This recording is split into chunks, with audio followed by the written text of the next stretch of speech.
Let us look to Romans chapter 2. If you read this, Romans chapter 2, confronting dangerous mindset. God looks beyond outside. దేవుడు మనకి కనిపించే దానికంటే ఎక్కువ ఆయన చూస్తాడు ప్రతి మనిషిని. సో ఇక్కడ పాల్ ఈస్ స్ట్రిప్పింగ్ ఆఫ్ ఎవరైనా సరే నేను కరెక్ట్, నేను మోరల్ గా కరెక్ట్, వాళ్ళకంటే నేను బాగున్నాను అనుకునే ప్రతి మైండ్ సెట్ ని బ్రేక్ చేస్తున్నాడు పౌల్ గారు. If you see he's confronting like I'm okay, I'm better than others, I'm morally enough అని అనుకునే ప్రతి మైండ్ సెట్ ని కూడా హీఈస్ డిస్మాంటిలింగ్, చెప్పాలంటే బ్రేక్ చేస్తున్నాడు అనమాట. వి ఆల్ నీడ్ గాడ్, మనందరికీ దేవుడు కావాలి, దేవుని అవసరత ఉంది అని చెప్తున్నాడు. సో ఇక్కడ ఫస్ట్ ఫ్యూ వర్సెస్ కనుక మనం చూసినట్లయితే it is about danger of judging others. వేరే వాళ్ళని జడ్జి చేస్తున్నదా ఆ యొక్క డేంజరస్ జోన్ లోకి వెళ్ళొద్దు. కాబట్టి తీర్పు తీర్చు మనుషుడా, నీవు ఎవడివైనను సరే నిరుత్తరుడవై ఉన్నావు.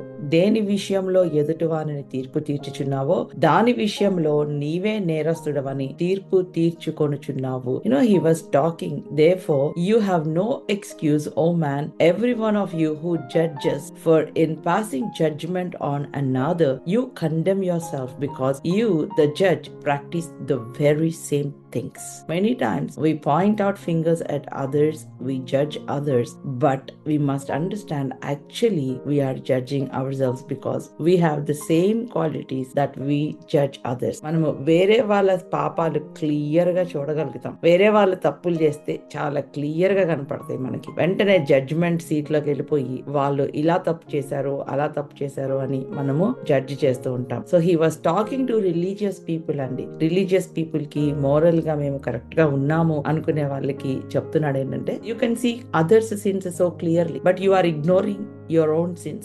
It is based on truth, దేవుని యొక్క తీర్పు. So judging others is easy, but it doesn't make you righteous. That's what he's saying. Paul is saying, వేరే వాళ్ళని మనం తీర్పు తీర్చొచ్చు కానీ ఆ తీర్పు తీర్చడం వలన మనమేమి నీతిమంతులముగా అవ్వము. It exposes only our blindness, it exposes our immaturity. మన యొక్క బ్లైండ్నెస్, వేరే వాళ్ళని మనం ఫింగర్స్ పాయింట్ అవుట్ చేసి ఎప్పుడైతే మాట్లాడుతున్నామో అంటే మనము ఇమ్మెచ్యూర్ అని అర్థము, మనము బ్లైండ్ అని అర్థము. అందుకని యేసయ్య చెప్పాడు, నీ యొక్క సహోదరుని కంట్లో ఉన్న నలుసు ఎందుకు చూస్తావు, నీ కంట్లో ఉన్న దూలాన్ని తీసేసుకో. Stop comparing and repent. ఇలాంటి పనులు చేసినప్పుడు నీవు దేవుని యొక్క తీర్పుని నువ్వు తప్పించుకుంటావా? You cannot. మనం చాలా సార్లు తప్పులు చేసినా, మనము మిస్టేక్స్ చేసినా దేవుడు అనుగ్రహం చూపిస్తున్నాడు. ఎందుకో తెలుసా? మనలను పశ్చాత్తాపంలోనికి లీడ్ చేయడానికి.